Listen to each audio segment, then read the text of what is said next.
বক্তব্যের শুরুতেই স্বাগত জানাচ্ছি আমাদেরকে শুনতে থাকা সকল দর্শকদের।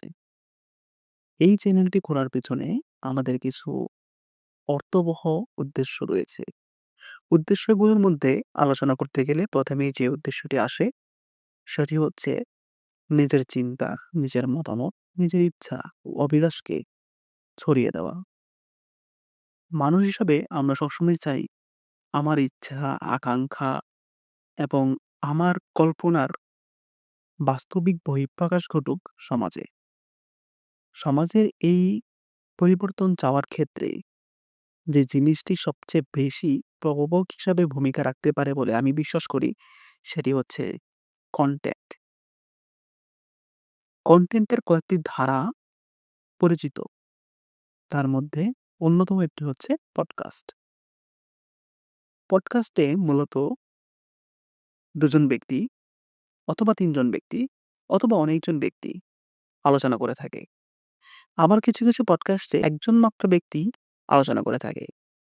সেক্ষেত্রে আমাদের যে পডকাস্টটি বা আমি যে পডকাস্টটি আয়োজন করতে চাচ্ছি সেটি শুধুমাত্র আমার কথাই আলোচনা হবে।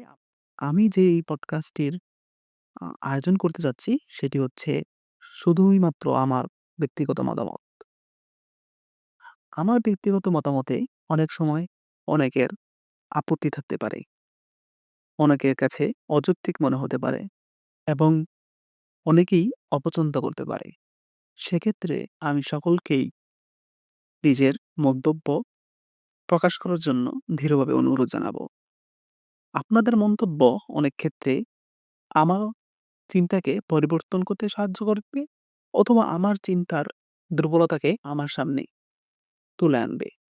এছাড়াও আপনার মতামত আপনার চিন্তাকে আমার মাঝে প্রতিষ্ঠা করার ক্ষেত্রেও সহায়ক ভূমিকা পালন করবে।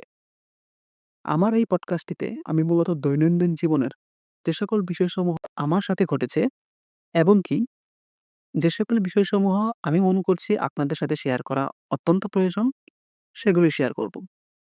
তা হতে পারে রাজনৈতিক, তা হতে পারে অর্থনৈতিক, তা হতে পারে ইসলামিক, তা হতে পারে আ সামাজিক এবং তা হতে পারে রাষ্ট্রীয় বা আইনগত দিকসমূহ।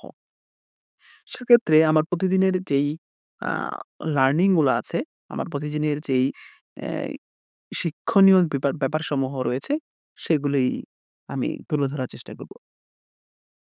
বর্তমানে সাময়িক অসুবিধার কারণে এবং টেকনোলজিক্যাল সাপোর্ট এর কারণে আমি শুধুমাত্র ভয়েস ওভারের মাধ্যমেই আমার মতামত এবং চিন্তা প্রকাশ করছি। যদি ভবিষ্যতে সম্ভব হয়, তাহলে হয়তো ভিডিও আকারেও আমি এই কনটেন্ট ক্রিয়েশন এর যাত্রায় নিজেকে আরো বেশি ইনভলভ করব। ধন্যবাদ সবাইকে।